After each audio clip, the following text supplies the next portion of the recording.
అత్తయ్యకే అబద్ధం చెప్పొచ్చావు. అత్తయ్య గారు, పెళ్ళై వచ్చిన ఇన్ని సంవత్సరాల కాపురంలో నేనెప్పుడైనా మీకు అబద్ధం చెప్పానా? లేదా మీకు చెప్పకుండా ఎక్కడికైనా వెళ్ళానా?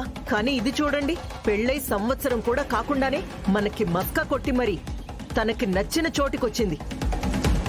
దీన్ని ఇలాగే వదిలేస్తే ఈ రోజు చెప్పినట్టుగానే రేపు ఇంకా పెద్ద పెద్ద అబద్ధాలు చెప్పి మనల్ని వెధవల్ని చేస్తుంది. అత్తయ్య, అవును మైథిలి, నువ్వు చేసింది మంచో చెడో తెలీదు కానీ మా అందరికీ అబద్ధం చెప్పి చాలా పెద్ద తప్పు చేశావు. ఐఎమ్ రియల్లీ సారీ అమ్మమ్మ గారు. ఇంకెప్పుడు అబద్ధం చెప్పను. సరే సరే, కొత్తగా పెళ్ళైన వాళ్ళు ఇలాంటి శ్రాద్ధ కర్మలకు రాకూడదు. వెంటనే ఇక్కడి నుంచి వెళ్ళిపోదాం, పదండి. అలాగే అమ్మమ్మ గారు.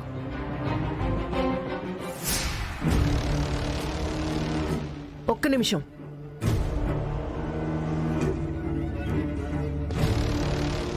మైథిలి, నువ్వు నీ ఫ్రెండ్ సేమ్ టు సేమ్ ఒకే కలర్ సారీ కట్టారేంటి?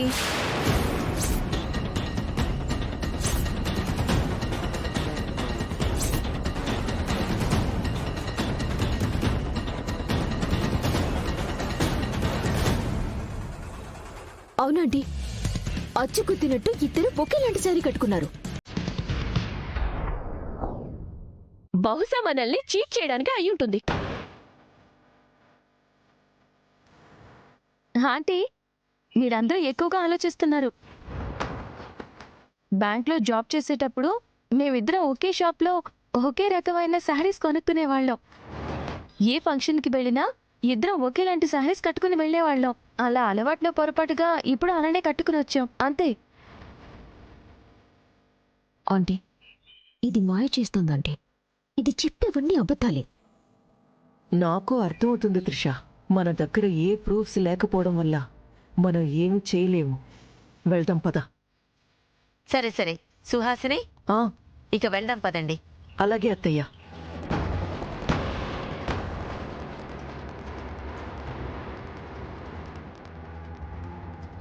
సిరి, చాలా థ్యాంక్స్. సిరి, సమయానికి నువ్వు వచ్చుండకపోతే అందరం అమ్మ వాళ్ళ దగ్గర అడ్డంగా దొరికిపోయి ఉండేవాళ్ళం. ఇందులో నేను చేసిందేముంది? ఇదంతా మైథిలి ప్లానే కదా. తినే కనుక నన్ను పిలిచిండకపోతే సేమ్ కాస్ట్యూమ్ కట్టుకుని ఇక్కడికి వచ్చిండేదానే కాదు. మైథిలి, చెరువు దగ్గరే ఉన్నానే, 10 నిమిషాలు అక్కడ ఉంటాను. త్వరగా వచ్చేవే. సరేనే. వదిలిపెట్టను బ్రో, ఆ మైత్రిని మాత్రం అస్సలు వదిలిపెట్టను.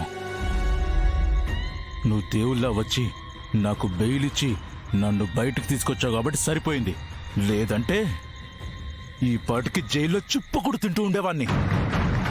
బాధపడకు బ్రో, నువ్వు ఎన్నోసార్లు నాకు హెల్ప్ చేసావు. అందుకే నువ్వు కష్టంలో ఉన్నావని తెలుసుకుని నీకు హెల్ప్ చేశాను. శత్రువుకి శత్రువు మిత్రుడు అంటారు. మనిద్దరికీ కామన్గా ఆ మైథిలి శత్రువు. ఆ మైథిలియే కాదు, వాళ్ళ ఫ్యామిలీ మొత్తం మన శత్రువులే.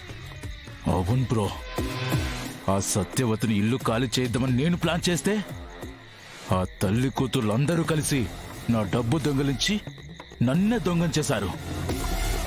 అర్జెంటుగా దాన్ని ఏదో ఒకటి చేయాలి బ్రో, లేకపోతే నాకు మనశ్శాంతి ఉండదు. మామా, ఎందుకు పరేషాన్ అవుతున్నావురా? కిషోర్ సార్ ఉండగా మనకేం భయం చెప్పు. సార్, మీరు చేసిన హెల్ప్కి మేం తిరిగి ఏం చేయాలో చెప్పుర్రి, వెంటనే చేసేస్తాం. ప్రపంచంలో నాకున్న ఏకైక శత్రువు జానకిరామయ్య ఫ్యామిలీ. వాళ్ళ బిజినెస్ స్మూత్గా జరిగినంత కాలం మా బిజినెస్ లీస్ట్లో ఉండిపోతుంది. అలా కాకుండా మా కంపెనీని నెంబర్ 1 పొజిషన్లోకి తీసుకురావాలి అంటే జానకిరామయ్య బిజినెస్ని పాతాళానికి తొక్కిపడేయాలి. గదెంత పని సార్, మీరు అనుండ్రి, గల బిజినెస్ మొత్తం నాశనం చేసేస్తాం. రేయ్, నువ్వు పిక్చర్లో మాట్లాడకురా. ఆల్రెడీ కిషోర్ భయ్య వాళ్ళ బిజినెస్ నాశనం చేయడానికి ఎన్నోసార్లు ట్రై చేసి వాళ్ళ ముందు ఓడిపోయి తలదించుకొని నిలబడ్డాడ్రా. మళ్ళా ఆ సిచ్యువేషన్ రాకూడదు. కరెక్ట్. మళ్ళీ నేను ఆ మైథిలి చేతిలో ఓడిపోవడానికి సిద్ధంగా లేను. ఈసారి మనం కొట్టే దెబ్బ చావు దెబ్బ కావాలి. ఈరోజు నిన్ను జైలుకి పంపించాలి అనుకున్నట్టుగానే రేపు వాళ్ళింట్లో ఎవరో ఒకరు జైలుకి వెళ్ళాలి. వాళ్ళ బిజినెస్ క్లోజ్ అయిపోవాలి. అవును బ్రో, ఒకే దెబ్బకు రెండు పిట్టలన్నట్టు వాళ్ళ మీద ఏదో ఒక నేరం వేసి జైలుకు పంపిద్దాం. ఎట్ ద సేమ్ టైం ఆ స్వీట్ షాప్ క్లోజ్ చేద్దాం.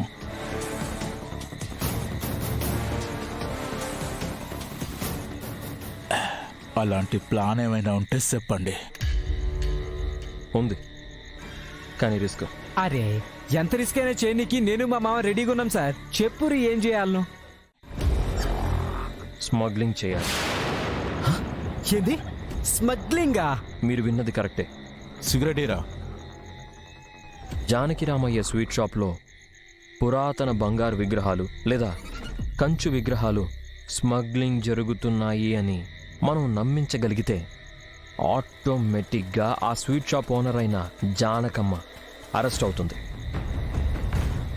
ఆ బ్యాడ్ నేమ్తో స్వీట్ షాపే క్లోజ్ అవుతుంది. Super bro. సూపర్ సార్, మస్తు ప్లాన్ చెప్పినవు నువ్వైతే. ఆ స్వీట్ షాప్ని అడ్డు పెట్టుకొని ఆ మైథిలి ఉత్తములు స్మగ్లింగ్ చేస్తున్నట్టుగా పోలీసులకి పట్టించేయాలి. గంతేగా? అంతే. చేద్దాం. అయితే ఆ పని మాకొదిలే బ్రో. 2 డేస్లో జానకిరామయ్య స్వీట్ షాప్లో స్మగ్లింగ్ జరుగుతుందని రెడ్ హ్యాండెడ్గా పోలీసులకు పట్టిస్తాం. Thanks bro. మీరు చూపించబోయే బ్రేకింగ్ న్యూస్ చూడడానికి నేను రెడీగా ఉన్నాను.